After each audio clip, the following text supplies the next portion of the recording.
Good evening, and welcome to another edition of Fort Wayne Up Close. I'm your host, JJ Foster, and man, it seems like it's been a long time since I done sat in this captain's chair and been able to host a Fort Wayne Up Close. But not only have I been away for a while, I'm excited to be back. I'm here because I have one of Fort Wayne's prodigal sons that has returned to Fort Wayne, and you know how we get out in the 6th District. This man is born and raised in the 6th District, excelled in athletics, and now is excelling professionally. We thought we would bring him back and give him a warm welcome and let him tell us a little bit about himself. But with no further ado, let's welcome Mr. Rodney Boo Boo Haywood. I knew you were going to throw that in. I knew you couldn't resist throwing that in. Oh, definitely. How's it going, brother? Hey, it's going well, Rod. How you been, sir? You're good, man. Glad to sit here with the Minister of Finance in Fort Wayne and, all things upwardly mobile and trying to help people get from one point to the next, brother. Okay, well, that's beautiful. And you know what? Rod originally reached out. He sent me a text. He's going to be putting on a workshop. That's next month. And like I told him, folks' attention span, we're going to put it out there, this segment, but then we're going to bring him back next month as we get close and talk about the event. But like I said, you guys know we've had people like Rod sit there in that very chair, local heroes to come back and just tell their story a little bit. But Rod, man, you Harding High School graduate, went to Village, played Little League baseball, all that. And you know what? You're the epitome of a lot of topics that we cover on our different channels. Yeah. So first off, you're a 3-sport star. Talk to us about being a 3-sport star, because now in the day of specialization, and that's always a hot topic. Yeah. Talk to us and just tell us a little bit about you coming up and how you came to be. Yeah, it's funny too, because we've known each other a long time through a lot of different ways. But Weiser Park, and I loved. I was happy when Big Jake was on here because he was talking about Weiser Park, and that was always the goal, to get on the court at Weiser Park. And I grew up at 3108 Lafayette Street. Went to Ward, and then my folks decided I was going to be a Southside Archer as far as I was concerned. And my folks said in 4th grade, "Yeah, we moving out to the south, to the east." I said, "What's out east? Harding High School." I said, "I don't know nothing about Harding. All I know is John Flowers and Southside." So that 3-sport thing kind of happened with baseball, football, basketball. In that community, right there at Lafayette Street and Weiser Park, and just doing all kind of different things and watching older guys play. But this era of playing one thing and giving up all the other things, I probably wouldn't have been able to parlay the way I did with what happened to me along the road of college education without having those 3 things working. Yeah. So I'm glad I kept playing those for as long as I could. And I was just telling one of my friends yesterday, I stopped playing baseball my sophomore year and into my junior year, because I just wanted to take a break from playing football, basketball, baseball, football, basketball, baseball, since, we've 4 or 5 you doing that. Yeah. So I would tell every kid, and this is not what you particularly proffered, but keep playing them different sports.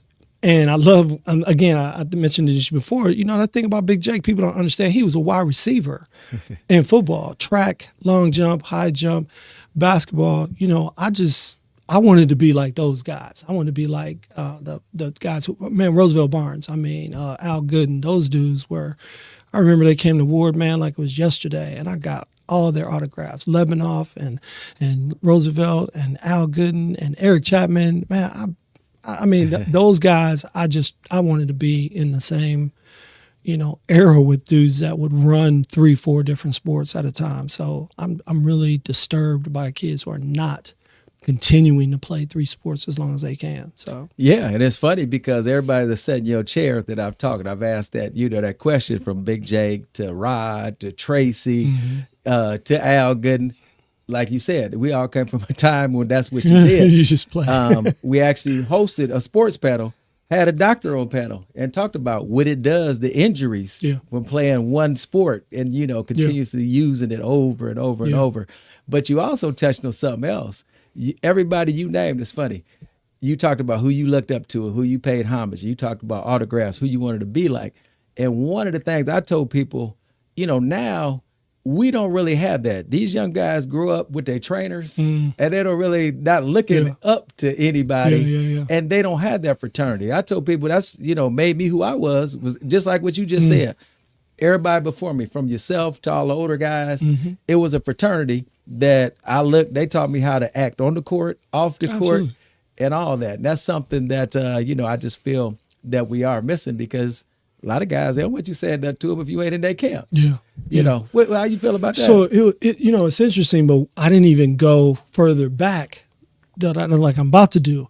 Man, Ricky Hall talked to me one time like we were friends. And I was like, man, and then I ended up playing against my Butler when he was on this, the traveling team that you play your first exhibition games against. I forgot what the name of them were at that time. But Eifert and Eugene Parker and Walter Jordan and all these people, we were, you're 5th, 6th grade when those dudes was killing it. And so the Journal-Gazette and the News Sentinel was like Bible to me. You get that, you trying to look at the box scores and see what those dudes did. But it's amazing. I was talking to a dude in Indy who said, man, Fort Wayne, I didn't realize Fort Wayne has so many great athletes that I said, man, we just don't have the star. I said, the star kind of sucks up all the air, and we are, as Fort Wayne athletes, are just as good or, better than Indianapolis athletes. I'm sure we're going to, catch it over that one. But truth is, as far as I'm concerned. So. Yeah, no question. Well, it's funny. You speaking to a time because that's what I said. Back in the day, Fort Wayne was overnapped. Yeah. Now, you look at it, there's been a paradigm shift. Yeah. And I think now it's just really sheer numbers in the high school levels. Oh, yeah. And that is tough to somebody about this. for us to compete, and that's a whole nother topic. But another hot button topic: you was a standout basketball star in high school, and you were a standout football star. And people might not know, you were a quarterback, a prototypical quarterback that just happened to be black. Yeah. And now when you look at where the black quarterbacks are right now. I know you probably got to scratch your head. I was trying not bit. to say that. Look at what you did. You done pulled back a sheet on me, bro. So, interestingly enough, and I don't know if you've ever heard these stories, but I go to Purdue to visit. They're like, listen, Jeff George is coming the next year. And I'm like, well, that's cool, but he's a year younger than me. What about now? Well, if you change positions, you go to the top of the depth chart as an athlete. We'll tight end, defensive end, whatever. I said it was good talking to y'all. Have a nice day. IU, same thing. My man Dave Snell, rest in peace, is from Elkhart. They signed him. He played there, but they wanted to sign me as well. But then, okay, hold on a second. Why are you trying to change me? I'm prototypical drop back, today's drop back quarterback. No, I wasn't running around. Dude, I'm trying to get down and not get hurt so I can hoop. Yeah. So every school was always talking, we want to switch you. And I'm like, well, switch them. So again, back to 3 sports. Keep playing, because when football kind of tapped out for me because I was tired of that game. And part B of your question was, does that bug you now to see the way it is? A little bit, but not a whole lot, because I'm glad the progression has happened with whomever wants to play quarterback has the opportunity to play quarterback. I ended up going to Western Michigan because the Harbaugh family, and I this is another thing I would tell kids, and I'm sorry that you got me started here, but you go to Fort Wayne's a football hotbed, from midget league to PAL to all the way up to high school. Find a program that has your style of play. Correct. And when we were being recruited, you just like, you going to college for free, go to college for free. It wasn't about what style of play was. And you know as well as anybody, because you were there, I threw the ball 35 times a game.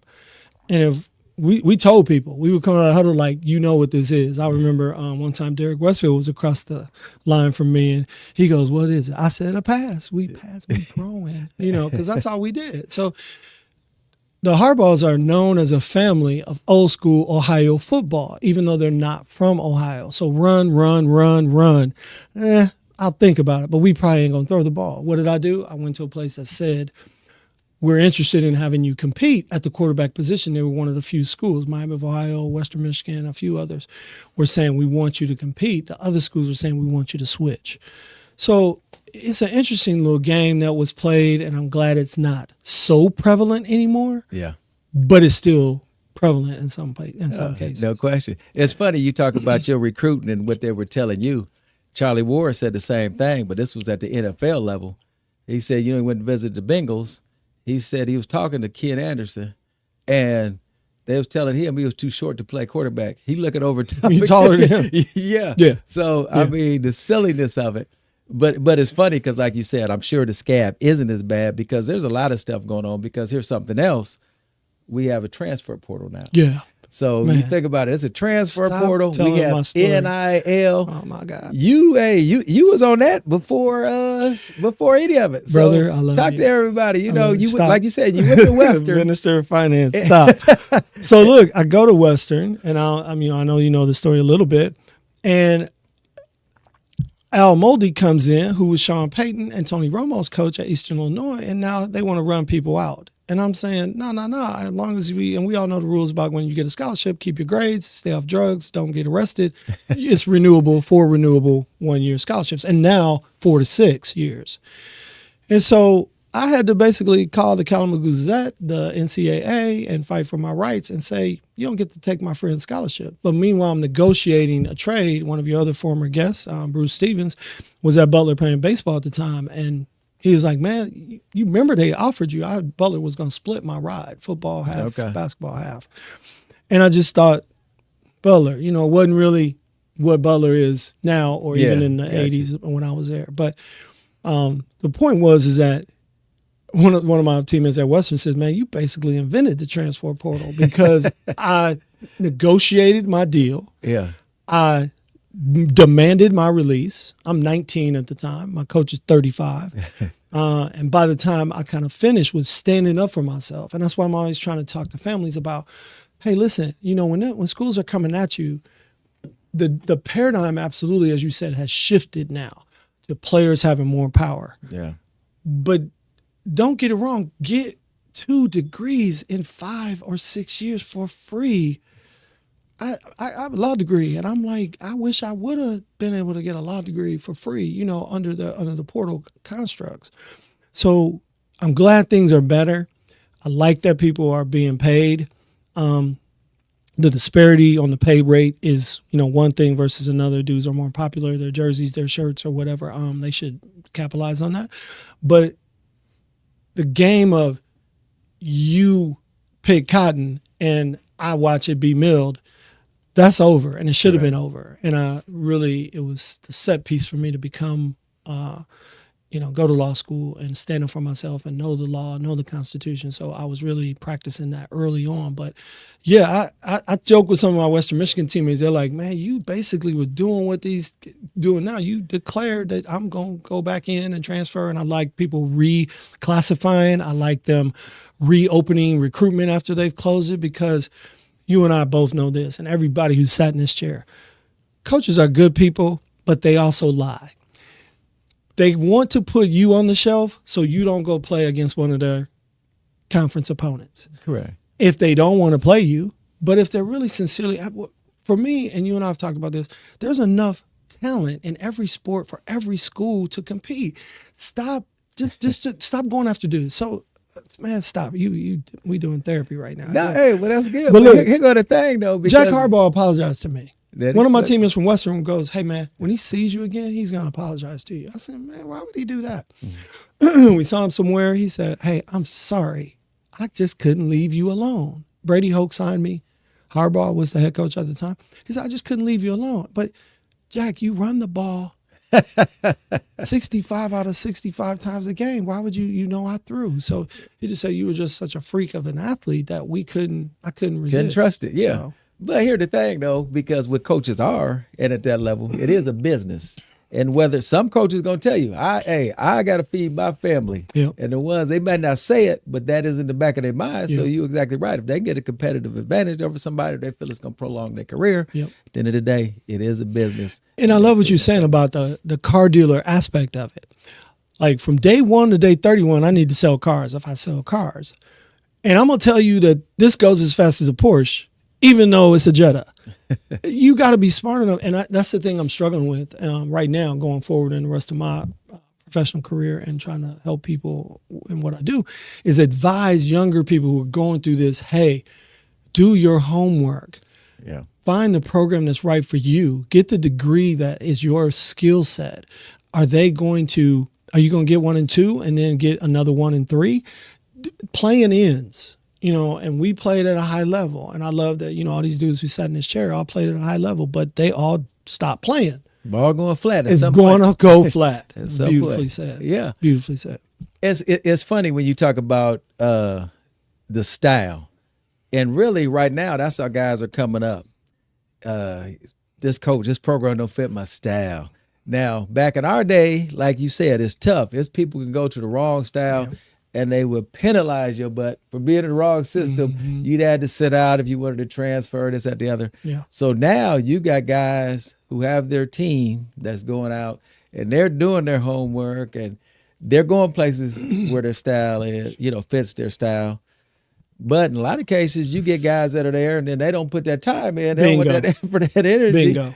And, what do you do with somebody like that? Now It just becomes, the door is open. Hey, I'm leaving. Bingo. And people just turn tail and tuck and be out. Mm-hmm. Now, there's got to be some, of higher ground because I hear some of these old school, as you say, some of these old school guys used to that power structure. Oh, these kids should be happy with a free education, man. Right. Beat it with that. Yeah. You're right. You're absolutely right. Coaches are free to lead. I love that you said middle ground. I love that because a middle ground then leads to the higher ground for everybody to have a better scenario. So I'm an advocate for I just had lunch with Darren Archibald yesterday. Okay. All right. Yeah. And so Arch was like, I was telling Arch the whole time. He's a couple classes. I think Arch is your class. Yeah. So I told Arch was like, man, I don't know if this is going to work. I said, Arch, man, just stay the course. Just, man, you can do this. We both averaged 10 and he averaged 10 and 7, 10 and 6, maybe his sophomore year. I was a senior at the time, so I averaged 10 and 10. I said, okay, but look at it. We just had lunch. I said, that's a 1.5, 10 and 10 is a 1.5 a year player at college right now. But it's different. So, but in high school, people like, how'd you play with Donald Howard? I played with him very beautifully because he was an amazing player, an amazing shooter. You got to figure out what is my thing. So I'll change my style from scoring to rebounding more, scoring just a little bit. I'm just trying to get an education. Yeah. The problem about what you just said philosophically is that everybody's trying to get to a league. Stop. Just stop. And we've all seen the statistics of, that. You got better opportunities to be a nuclear scientist, to be a lawyer, to be a doctor, to be whatever we all can do, work in finance and do very well. And I'm not saying people to leave that dream. If that's your dream, that's cool. But let's keep it realistic about your mind state and how you going about this. Yeah. Hey, you run around jacking, you gunning, you just shooting threes. Nobody wants that. Nobody that's what I was gonna say. You always shot a high clip. That's how you got in too. You wasn't just shoot. You always play your role. Field goal. You and Big Al always use an example. You're always shooting. You're making. But the other point when you're talking about everybody's not going to league. No, you're not. But like you said, 10 and 10. There's a certain price tag with that. Absolutely. People are getting paid. I've had the opportunity to talk to a couple young men that are going high level and getting paid, getting 6 figures in one situation, and I want to say 7 in the other. But hey, my advice, like I told them, I don't care what you got. The bottom line is, I use it as an example. I said if they would have paid me $50,000 at Coastal, if I'd have got $50,000, I said in both scenarios, I said, y'all know how much I'd have graduated with? Hey, both times, both guys like, how much? 49, $200,000. Hey, 50 all 4 years, boo. Hey, yeah. Oh, that's 200,000. Yeah, I didn't do that's what I believe with. They look at. I said, think about it. Guys are getting this money. You still got your scholarship. Absolutely. They feed you. They clothing you. Absolutely. You have. Absolutely. I had a conversation with somebody that we both know, and I'm not going to say his name because I hope he does well, but. First thing he does with his money is go to the Infinity dealer and trying to get a brand new car. I'm like, man, don't get the one that's 2-3 years old with low miles. I understand what you're trying to do because you're playing that kind of program, and this is the way that room looks. Your position room looks, but don't get out of hand because things happen. Go to class. Correct. Get 2 degrees and hope the next thing happens, but and walk away with some of that money where you can buy a house or houses. And here I'm talking to the Minister of Finance again about property. First thing they teach you in law school in real estate class or in a property class is they're making no more real estate. Yeah. And you before we came on, you just were talking about, hey, stuff is houses and land are very expensive. And, correct. The parlay is to take some of that and put it to something that appreciates, not something that depreciates. Correct. So now I'm going to say this and then we're going to transition. But I've said it on this show. This cat had one of the coldest photo shoots ever. And again, remember, I played Fort Wayne. I've been back coaching since 92. One of the coldest, y'all heard me say he's a multi-sport star. They had the man run into a phone booth with his football gear on. They showed him run into that phone booth, went into the phone booth, came out, had his basketball gear on, standing there just like that. Change the season. I had that on my wall for the longest. Coldest shoot ever. I'm telling y'all. Hey, hands down. But so now you went to Western, you went to Butler.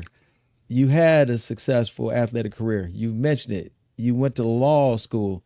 Talk to the folks, talk to my student athletes out there, my families about the transition. Because and which is what you said. You wasn't worried about going to the league. You fulfilled a role on your team. Yeah. And now talk to us about that transition. So, funny story. I don't know if I've ever told you this one, but you play your exhibition games, your 2-3 exhibitions before you start into the non-conference, and then you get into conference season. So first, my senior year at Butler, we played this team, the professional team from Australia. And I probably scored my highest score 18 in college or whatever, but I killed them. And so they came to Barry Collier afterwards and said, hey, we real interested in number 30. First game of the year. So I spent the whole next 29 games going, okay, they're going to come back around. They ain't come back around. So I thought I was going to Australia to keep playing because I was, obviously like everybody who sits in this chair, you want to keep playing and you want to keep, especially playing a game for money. So about April of 89, I graduated that would be 90 when I graduated. I just started getting focused on business and life and, what you went to class to study and your degree and being ready for application of the skills that you learned. And I was a communications major and an English minor, so I can speak and I can write. But what are you going to do with that? Mm-hmm. So I'm trying to tell more young people internships. Train and go to an internship. Why are you out at 4 o'clock in the afternoon or 12 noon running 40s and running 200s or whatever? I get the beater part of that makes you a better player, but go get a business internship too.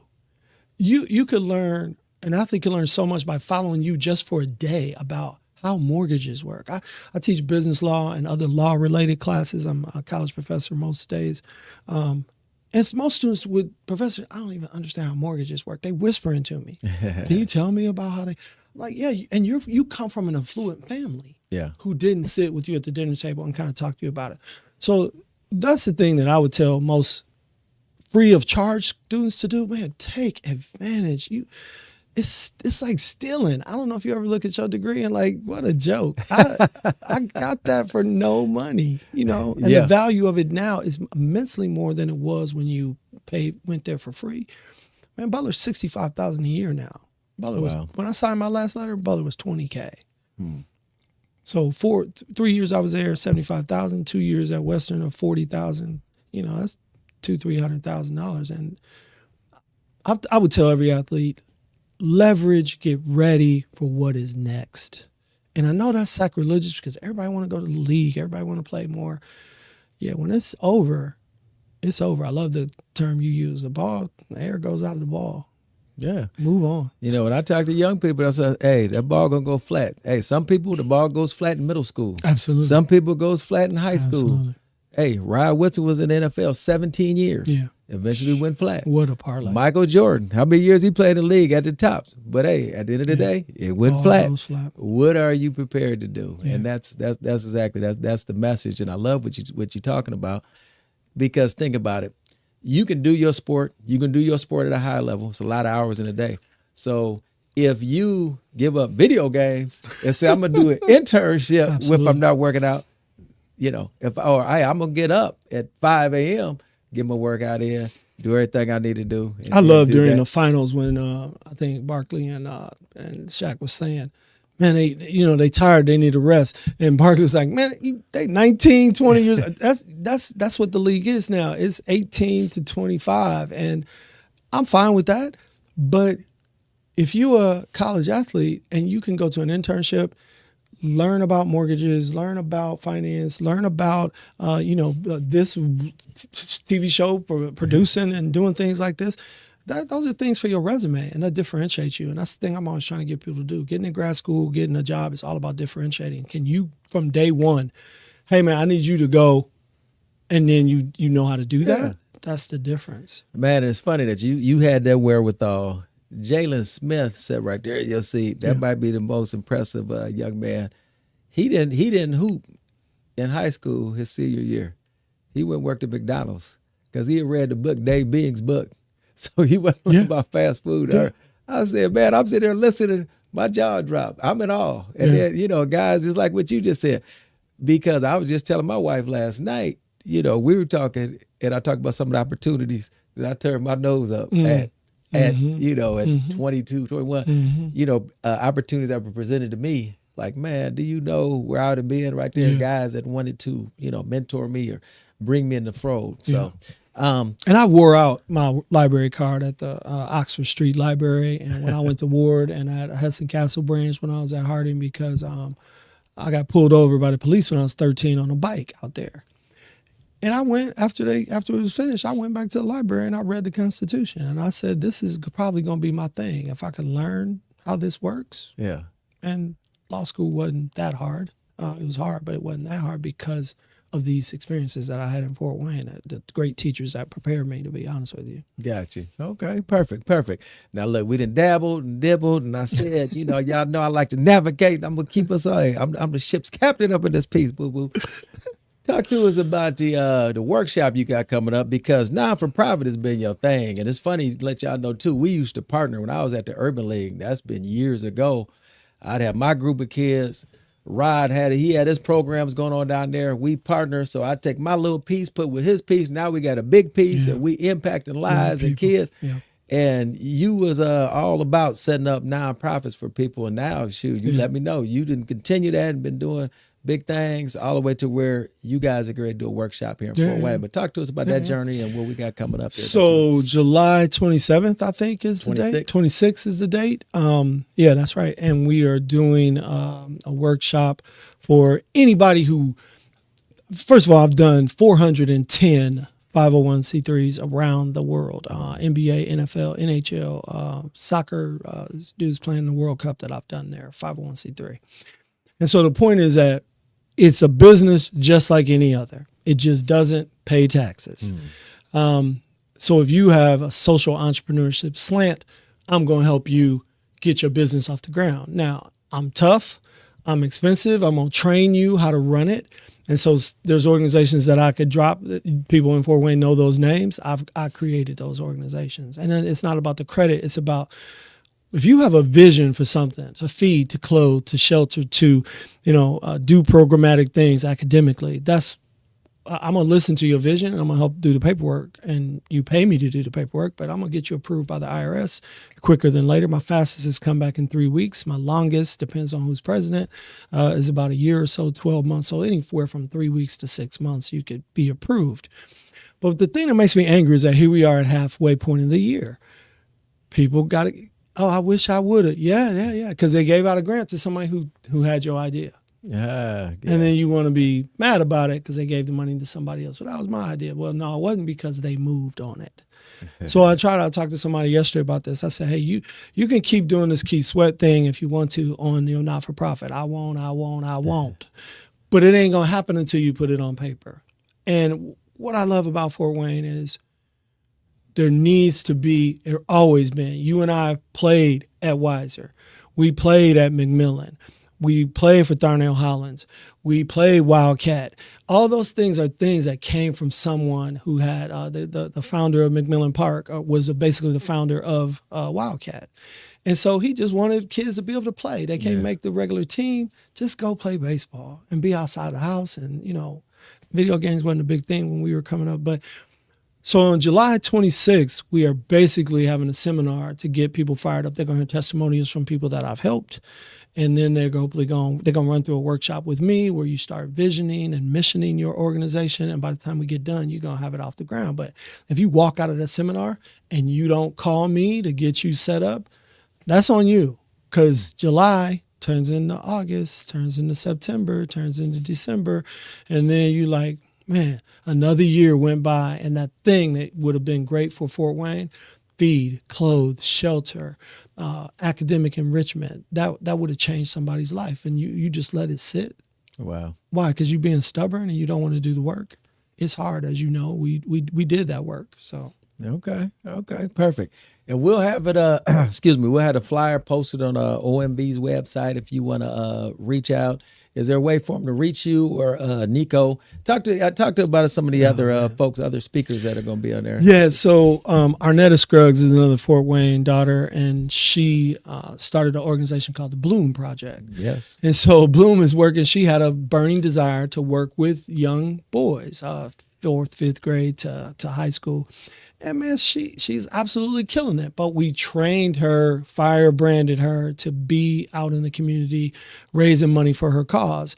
And her organization is not only in Fort Wayne, but it's in Indianapolis. And I try to tell people, when you have this vision, a city might contact you and say, we want your program in our city, and comes with that the financial support from the city through grants.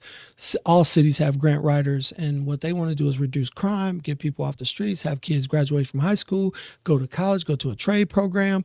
That's it's funny you mentioned Coney Island, but that was a conversation.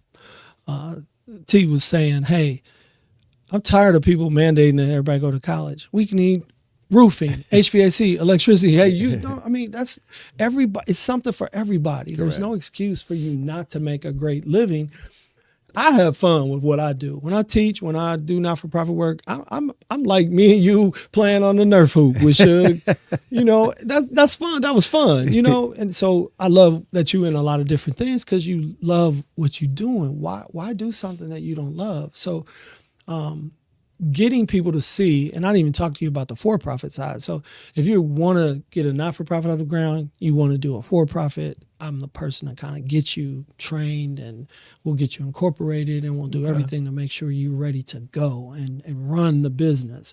I got a business. I got an LLC. Really? Show me your financials.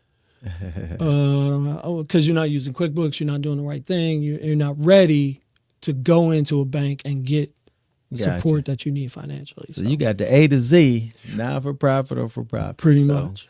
Okay. So hey, all our entrepreneurs out there, excellent opportunity to come and learn. And like I said, we'll roll it back next month, and we'll bring Mr. Haywood on, and probably get Nico and Arnetta, try to get it coordinated where we have all of them on, and we can go off into it. Notforprofitguru.com. It's my website, and it's just kind of informational, but you really want to hit me, you get my email, you say I want to start something, and we have a chat, and I tell you that sounds like a great idea. And I'm gonna give you one example. Somebody comes to me a few years ago, and she was disturbed by the fact that her son was being diagnosed as a type 1 diabetic, and he was 12 years old. And she said, I sat there thinking, I'm a nurse, I got health insurance, my husband works on a construction job, he has health insurance. She said, man, this is expensive. What do people do who don't have insurance and their kids are diagnosed as a diabetic? I mean, I was blown off my chair, and I said, what you talking about doing? She said, I want to start an organization, and we raise money to give people testing supplies, insulin, readers, sensors for your diabetes. And I was like, whoa, that's the one that got approved in 3 weeks. Okay. So from your mouth comes the vision. From my hands and my pen come your mission and everything about your organization, and the wraparound to make sure that you are going to be approved by the IRS. So. Okay, gotcha. So with that, how involved are you with grant writing or directing people to grants? Interestingly enough, I've done grant writing. I've probably raised about maybe $2 million in doing grants, but grants are time consuming. Yeah. So you talk about specialization in the not-for-profit world, you rarely going to find a three-tool person, fundraiser, grant writer, and a not-for-profit administrator. I went with the administration after you and I did what you mentioned. I started just doing 501s. I got it approved. I got the next one approved, and then that's how my business kind of grew. But I went away from grants because I found some other people who have raised hundreds of millions of dollars. Yeah. They know how to navigate the government grant schemes and just understand how to be able to qualify for it. So I would say that you want to find somebody who's very good at that, has a track record of raising money. But then there's the private fundraising thing that you and I know well. You just person to person talking to people who want to give to your scenario, to your program, to what you do, what you're doing in the community. That individual giving to me is always, I teach that's number one. You people give to people, and if 25 people give $1,000, that's $25,000. I mean, when you spent 12, 13 hours, 25 hours writing a grant, and you basically going to Las Vegas with it. You submitting it and you hope that it hits. Correct. And you really do. You hope. But when you have connections, Arnetta and Nico have just worked their connections, and we just got another one. Tierra Ritney just started this caregiver organization a couple months ago. And, she's on fire because she sticks to the training. The training with me is the hard thing. I'm going to absolutely blister you about running it. Do you want it to fail, or do you want it to succeed? And, like I do, everybody can run around saying they got a business, but do you have capital? Do you have funders? Do you have and Arnetta took one of the pieces of advice that I'm really cheating giving this out on the not-for-profit, about the Not-for-Profit Institute. One of the things I created is called the Not-for-Profit Institute. So you can take a video series and watch and learn how to run it. Arnetta took that religiously and just found giving levels. Where can you fit in? What do you want to do for us? Well, I feel like I can give at the $50,000 level. Yeah. Oh, okay. Well, thank you very much. And she took that, and then that parlays into 100 or 250 or 10,000 or 5,000 or 1,000. They all start to add up. And the goal is to make people independent as an organization, not reliant on grants. Correct. Oh, I hope this grant come in. Come on, oh Jesus! Man, listen, independent support for your organization is what you need to cultivate. So I teach that. Got you. All right, my brother. Look, and as I tell people all the time, that goes real quick, don't we? You sit back and you talking. Oh, you're just talking. You're just talking. Yeah. But, it's been a pleasure. Like I said, we got to go, walk us on your journey. We got to talk about what's coming up here in the future in the Fort. And that's a beautiful thing. Again, you being from Fort Wayne, coming back here and still giving back. That's credit. And what I heard you say is you here to help people. You got a business for people that's serious. If you're not serious, you're not the one. I can't believe you. Hey, that's what you say when you said, "Hey, I'm tough." So basically, you said, "Hey, I'm tough." I already know. I read between the lines. I'm not. Hey, no way. I'm not gonna waste your time. I want you to waste mine. True story. But anybody, if you out there, you serious, holler at the man. He's giving you proof in the pudding. He's given us some. We all are very familiar with Arnetta and the work that she does. We're familiar with Nico and the work that she's done. Amen. And as you said, I wear a lot of different hats. And, I cross both of them, both their path. And people are always reaching out to, like you said, it's relationships and it's networking. Yes. If you can open any doors, that's what it's all about. Yeah. And real quick, I want to give love to a cat that, to me, it's just been an amazing dude since I was young. I mean, the whole Jordan family, Joe and all of his brothers, to be honest with you. And Joe is amazing at the relationship thing. He has the relationship thing down with people in the community, nationally. And he's a fundraiser. to me. He could probably tell you, Rod, I don't like that term, but that's what he does. He is great at it. But that's a skill that he's developed, his communication, his personality, knowing what the number is. I try to tell not-for-profit executives all the time, what is your budget? What is your number? Dude he goes to UPS, he worked there. He had a 501, I helped him get started. His boss took the VP of regional, took the big checkbook out, and you've seen those before, the business checkbook. Yeah. He said, how much do you need? He froze. I said, that's what you get for not paying for the Not-for-Profit Institute, because that's what I teach. Wow. But you didn't want to pay for it. You wanted to be cheap. Why we always go cheap on each other's businesses, I don't understand, but that's another show, and I'm going to try not to get on that. All righty. We'll bring a saver for next month. But hey, Fort Wayne, 6th District, people from all over, because again, we know we got them near, far, your teammates, my teammates, family, friends from around the globe that's watching. Hey, it's been a great show. We appreciate having Mr. Haywood on, again, like I said, sharing with us and future endeavors next month, raising up the next generation of entrepreneurs. But I'm your host, JJ Foster, Fort Wayne Up Close, and we are ONV.